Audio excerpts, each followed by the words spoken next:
Omulungi atulaba wano ku KN News Channel nkwaniriza nnyo mu pulogulaamu zaffe zino zetulina zetuteekako ku YouTube. Mwebale kusubscribinga era mugende mu maaso kubanga ffe tubasuubiza nti tujja kubateerangako ebintu ebinyuma. N'olwali luno kwendi nga nkuleetedde pulogulaamu yaffe empya ekyali mpya naye nga mujja ginyumirwa nti nze nga bwe ndaba oba nga bwe ndaba. Amannya Kalemba. Kye ŋŋenda okubatuusaako olwaleero nga bwe ndaba, tugenda kwogera ku muyimbi. Mbadde nzija mpandiika articles mwabangoberera ku WhatsApp ne ku Facebook page yaffe eya KN News. Mbadde nzija mpandiika articles naye nagenza okkizuula ng'abantu bamatira nnyo ng'omuntu bamulaba ng'ayogera nabo. This direct contact, eye contact, mouth and everything eyamba nnyo omuntu okutegeera than writing. Kyova olaba abantu bangi balina Bible ng'abeedde naye emyaka naye nga bw'omubuuzaamu tawezaamu nnyiriri ttaano z'amanyi naye ng'ate ekitabo abeera nakyo olw'ensonga nti abantu abamu bakoowa okusoma so baagala balabeko. So that's why we are coming on this on YouTube. Tujja kuteekako programs zino nga mutulaba butereevu era naawe ali eyo ng'olina bye wandyagadde okuyamba abalala babimanye. Please don't hesitate, just inbox me, I will contact you. Tubeere nga pieces ezo tuzifuna tuziteerengayo abantu wabeewo ayiga mu bintu byonna. N'olwaleero sigenda kubalwisaayo, ngenda kwogera ku bayimbi. Article eyo nagiwandiika gye buvuddeko awo ne ngiteeka throughout all the groups ne ku social media kwonna, naye abantu bayinza okuba nti abamu tebakipasivinga bulungi. So bwe nzija wano ne nkyogera nga muntunuulidde, ekisooka mumanya Kalemba y'ani ayogera era ayogera ki. Kati bye ŋŋenda okwogerako, omuyimbi ava atya w'abadde okulinnya eddaala. Mulabye abayimbi bangi asobola okuyimbira emyaka 3, nayimbira 5, nayimbira 6, naye nga ne mu bbanga eryo akyakaayanira okuteekayo CD n'agiteekayo, DJ n'agiggyamu. Kyokka ng'eri baali bamukkiriza nti atutwaleyo CD, bw'oteekayo CD yo ne baggyako oluyimba lwo ojja kujja oyimbe. DJ n'agigaana. Omusajja n'addayo eka nga munyiivu, yakwata ssente ze yalima, yagenda ku mulimu olw'abamu agenda n'aweereza as a porter, n'afuna ssente ezo nga yeetisse omusenyu n'amayinja nga kyanoonya nga kyanoonya oluyimba lwe lugende akole oluyimba. Omusajja n'amala oddukola naye ne lugendera awo. Twagala kuyita mu ebyo ebikulemesa okutuuka ku bali b'olaba. Nga bwe ntera okwogera ku byenfuna ne okuyimba kulimu Omuganda kyayita twekisize. Twekisize kitegeeza twaliwo ebyama by'otabuulira buli omu nga olwana gw'osigale waggulu y'asigale wansi. Naye kati nze nga bwe siri muyimbi ŋŋenda kubibabuulira kuba singa mbadde muyimbi nandibadde nkoze ensobi. Naye nze siri muyimbi wabula ndi muntu akwanaganya abayimbi okubaako we mbateeka. Naddala bano bannange bendaba nti bakyali eno wansi. Omuyimbi olina okusooka okufuna ky'okola. Naddala abayimbi aba gospel olina okusooka okufuna ky'okola, kubanga abayimbi mu sayidi eya gospel balwawo okufuna ababakwatako ng'okubateekamu ssente, olw'ensonga nti bye bayimba bali bagenda okulaba abalina ssente nga bijja kubakaluubiriza okuzifunamu amangu so n'olwekyo tebabateekako mwoyo kuba promotinga oba kuba managinga. Nosanga omuntu ng'alina kutoba yekka okutuuka ku ekyo ky'ayagala. Olwaleero njagala kutandika n'ekintu kye bayita okuyiiya. Oyinza okuba nga Mukama yakuwa ekitane ng'osobola okuyiiya oluyimba era n'oluyiiya n'oluwandiika n'oluyimbira mu mikwano gye 2-3 ne bagamba that's fine, naye tolowooza nti that is enough nga tonnagenda mu studio. Obanga ogenze mu studio funayo kubamanyiiko okuwandiika wadde ng'abamu tobatya komubulya idea yagibba n'agitwalira omuntu, naye ebyo mu kukulaakulana tobyerabiranga, bibaamu. Waliwo akubba ky'okoze n'agenda ye n'akyongerayo, so kakati ekyo tokiraliga, bibaamu. Naye twala obudde, funa omuntu amanyi okuwandiika ennyimba, omugambe ebintu byange bino biri bitya, kubanga si kirungi nnyo akasente ko k'otawaanidde mu mirimu gyo, oluusi tebakusasudde na bulungi, weerekereza otambuza na bigero kugenda okukola, ate bakakuwa okatwale mu studio oggyeyo oluyimba olutuuse wantu siddi bagimenye. It really hurts naddala ku muntu atandika.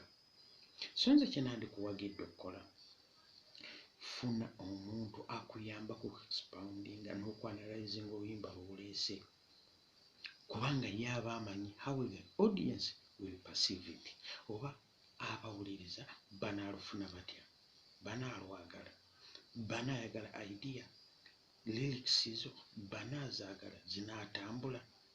Kati ye bwakuyambako ku ekyo, producer yabeera owookubiri, ono akola ebivuga owa audio.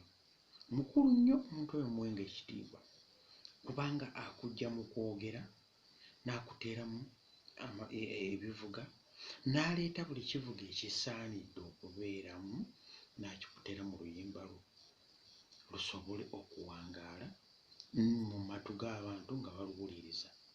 Olwekyo oyo naye mukulu, ate ng'abantu ababikola obulungi beebo ate abeetaaga akasente akawezeeko.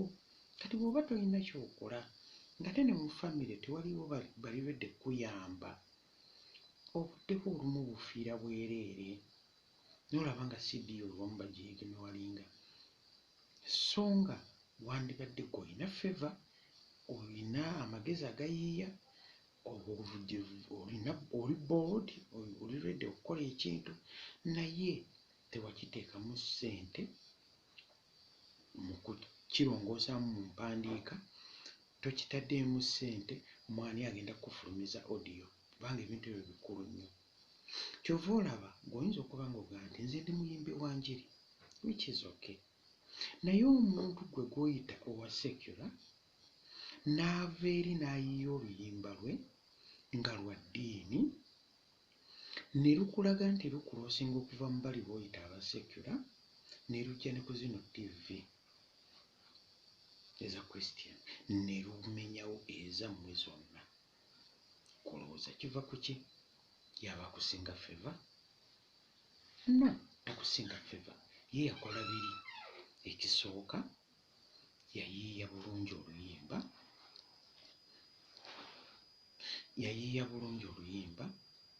bw'amaliriza okuyiiya oluyimba n'agenda wa producer nga naye mulungi,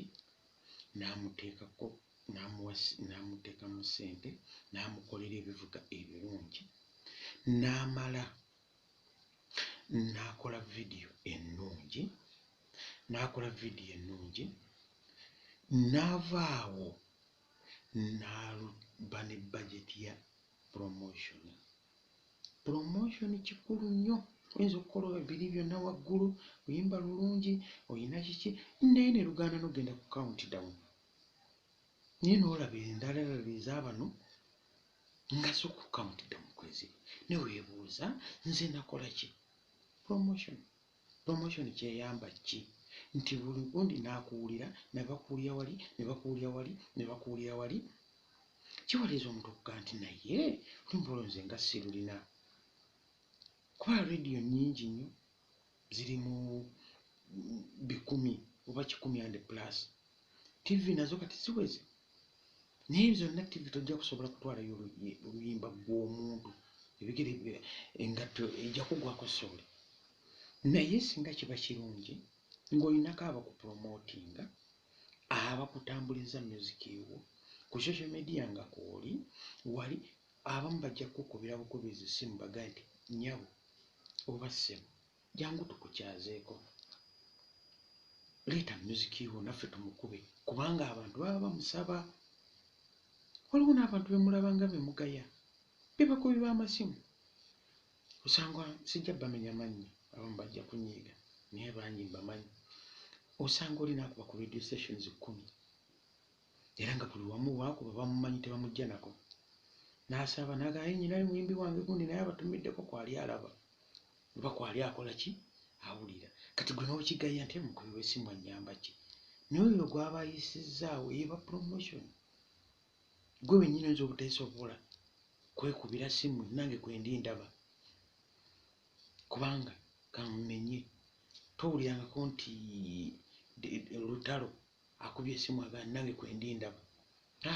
Alina abamwogerera abeeyita ba musaayi gwa gundi, musaayi gwa gundi, abo mubagaya naye nabo bakola promotion. Waliyo abali ku social media ye n'akubunya wonna, oyo naye promotion. Ne wabaawo bano abatambuliza music n'amutwala ku buli radio, ebyo nayo promotion.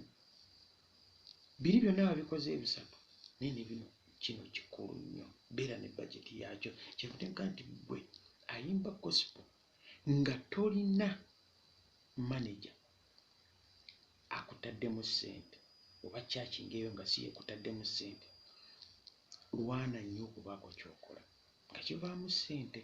Ssente ezo zijja kukuyamba okukola bino byonna waggulu bikuddiramu, nti bijja kukuyamba okuyiiya oluyimba olulungi era ofune n'omuwandiisi omulungi, oba naye ayagalayo ku kasente.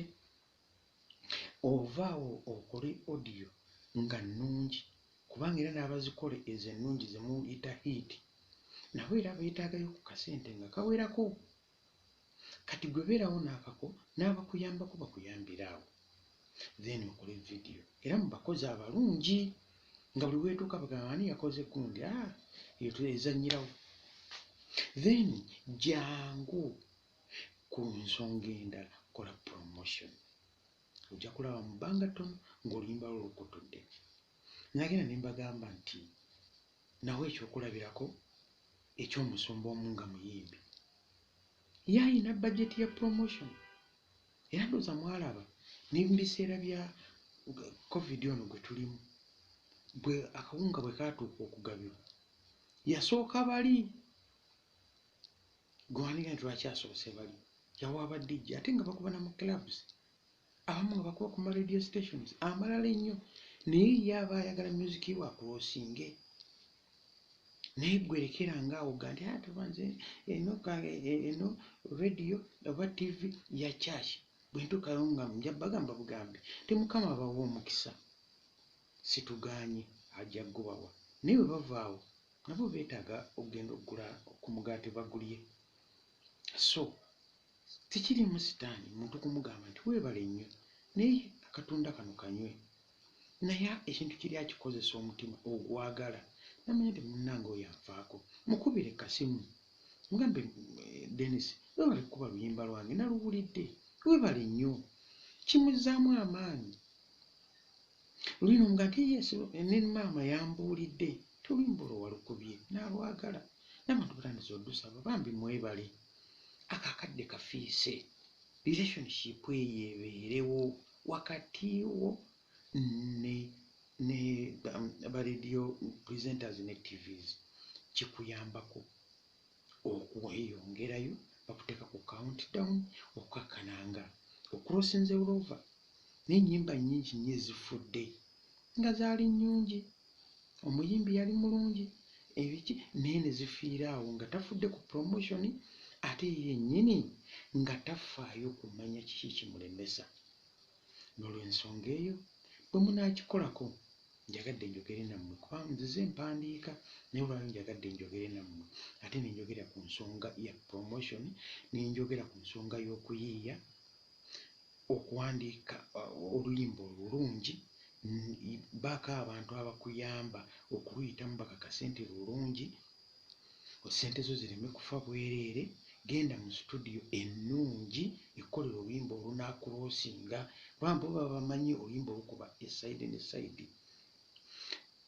Sikyandibadde kibi bantu kufuna offers twaliwo omuntu ajja okugaa nti anze nkuwadde offer ya studio yes nnungi naye sometimes ayinza okuba nga tali perfect mu byafulumya naye olw'ensonga nti akuwadde offer ogaye kanjiri obudde bwo ne bufa ne bwagga nti mpaayo 20,000 nga oluyimba bandirukoledde 40,000 luyinza okuba nga terujja kutuuka ate ng'olina ddutta 20 ne gafa atuddemu okola olulala olulungi so obutafiirwa budde weeseetinge baako kyokola kakasa nti nnyina abantu abagenda okunnyambako ekintu kino nkiyingire oleme kirwamu obudde bungi nga tekinnakwatayo okozesa obudde butono naye kikwateyo.